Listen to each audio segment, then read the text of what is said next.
O Senhor esteja convosco. Proclamação do Evangelho de Jesus Cristo, narrado por São Marcos.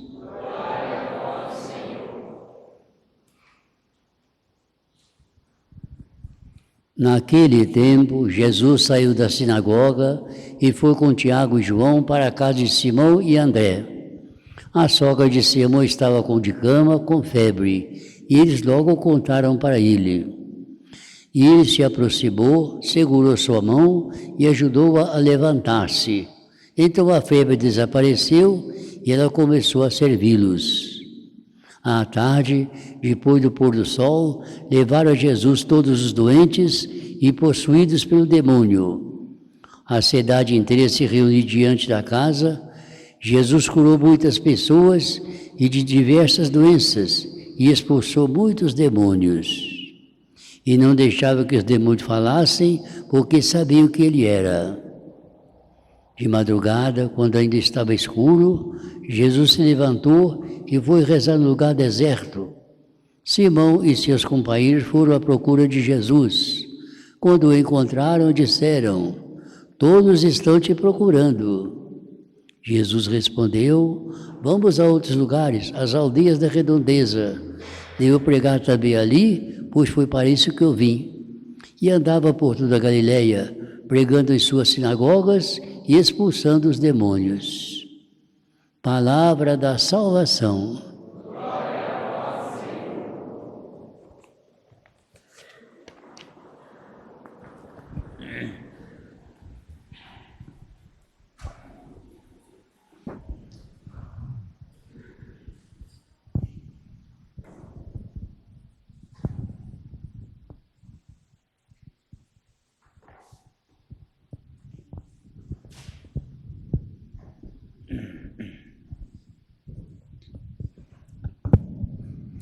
Meus diletos irmãos aqui presentes, que é motivo de muita alegria para nós, como também a todos aqueles devotos do Bom Jesus, que não se encontram aqui por uma medida de prudência, mas que estão sintonizados conosco, participando da Santa Missa.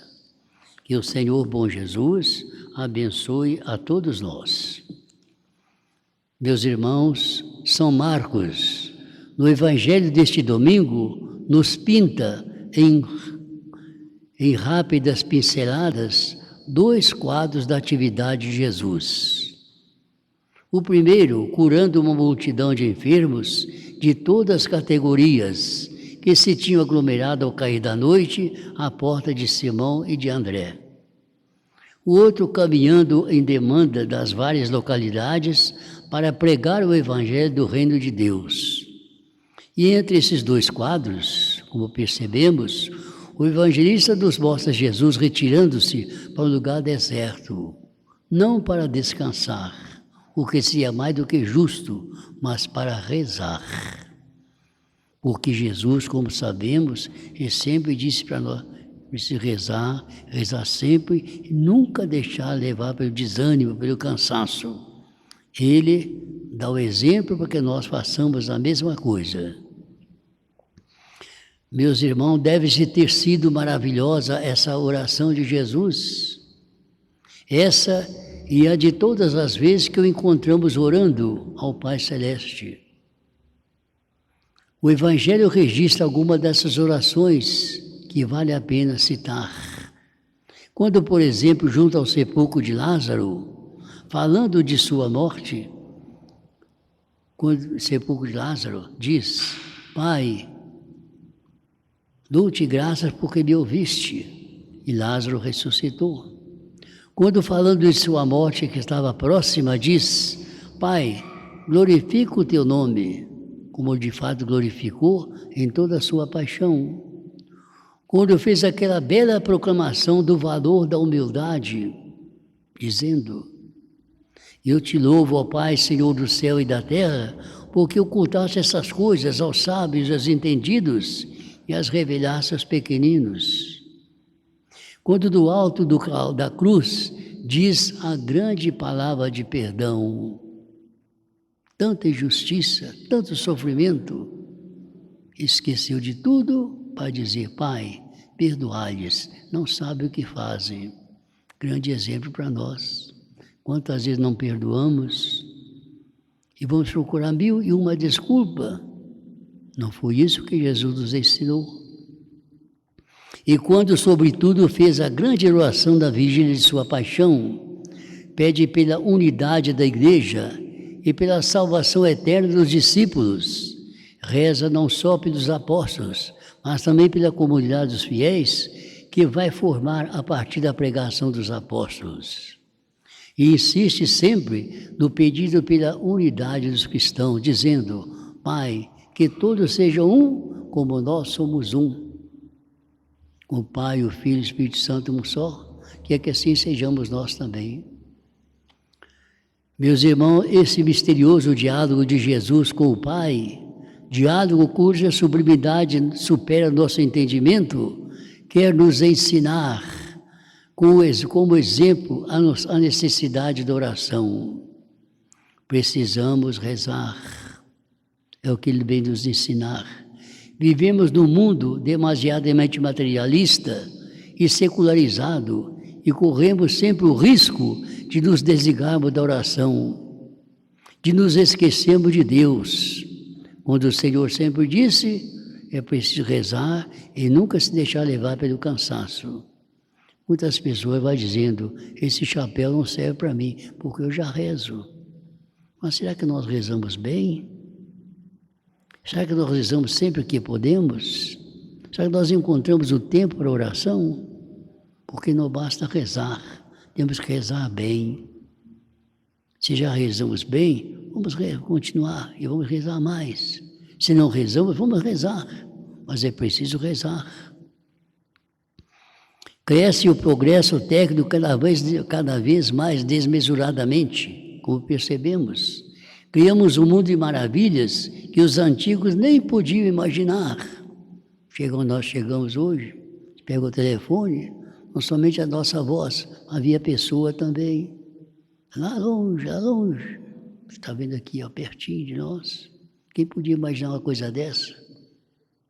Quase que nos sentimos pequenos diante das grandezas gigantescas que nós mesmos criamos.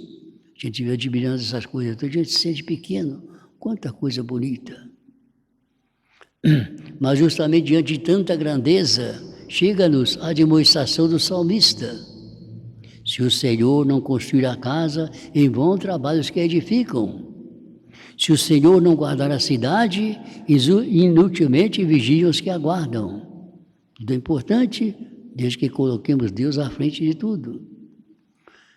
Sem Deus, a obra humana de nada vale. Falta-lhe a alma, que é o importante. Falta um sentido eterno.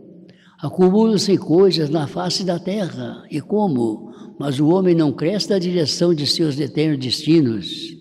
Fica extremamente pobre, por mais que sejam grandes as coisas que está criando. O diálogo com Deus, a oração nas suas diversas formas, é que pode tornar-nos felizes de fato. Vejam, o diálogo com Deus, a oração nas suas diversas formas, é que pode tornar-nos felizes de fato. Até a natureza que nos cerca parece dar lições de grande orientação para Deus. É o louvor cósmico que inspirou o Cântico do Sol a São Francisco, como tinha inspirado também aos sábios do povo de Deus do Antigo Testamento, quando fala: Sol e lua, bendizei o Senhor. Astros e estrelas, bendizei o Senhor. Chuvas e orvalhos, bendizei o Senhor. Plantas da terra, bendizei o Senhor. Todas essas coisas criadas por Deus, no seu trabalho, estão glorificando a Deus. E nós, muitas vezes, inteligentes como somos, não sabemos glorificar o Senhor Deus.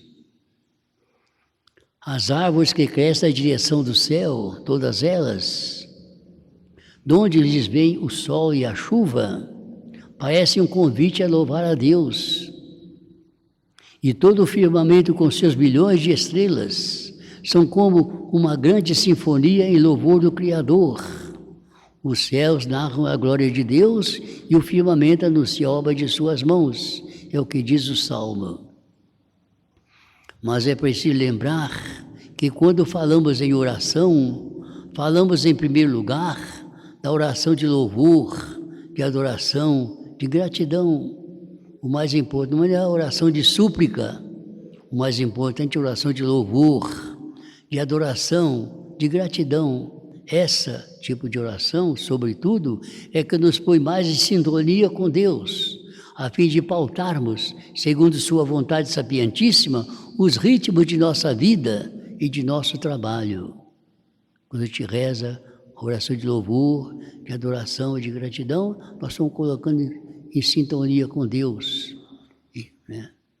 Quem se põe de diálogo com Deus, veja importante esse último pensamento, quem se põe em diálogo com Deus, quem busca a face do Senhor, como diziam os homens bíblicos do Antigo Testamento, tem a luz de Deus para iluminar seus caminhos e tem a força de Deus para sabê-los percorrer.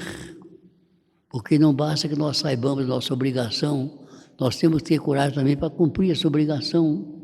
Não confundirá o mal com o bem, e nem terá coragem de praticar o bem e repelir o mal. Nele se realizará aquilo que diz o Salmo: elevei os olhos para as alturas, de onde vem o auxílio do Senhor. Repetindo esse último pensamento, quem se põe em diálogo com Deus, rezando, quem busca a face do Senhor, como diziam os homens bíblicos, tem a luz de Deus para iluminar seus caminhos e tem a força de Deus para saber percorrê-los.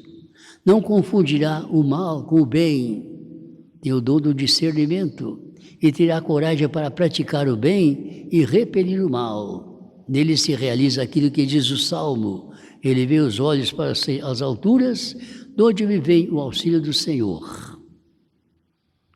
Meus irmãos, como nós sabemos, as palavras movem, mas o exemplo tem uma força muito maior, arrasta. Então Jesus vem dizer para nós, para rezar e rezar sempre, mas não só com as suas palavras, que já deixam a gente assim, muito convencido daquilo que ele nos ensina, mas ele vem nos ensinar a dizer que é preciso rezar, sobretudo com o exemplo de sua vida. Ele passava dias e dias cansado, ocupado com tantas coisas, atendendo a todo mundo, mas sempre encontrava o tempo para rezar. É o que também nós temos que fazer. Não podemos rezar de manhã ou rezar à noite. Podemos rezar à noite ou rezar de manhã, mas é preciso rezar sempre. A oração é o oxigênio da alma. Assim como se nós não respirarmos, nós morremos, se não rezarmos também, nós perdemos a vida espiritual da nossa alma. Quem reza se salva, quem não reza se condena. Amém.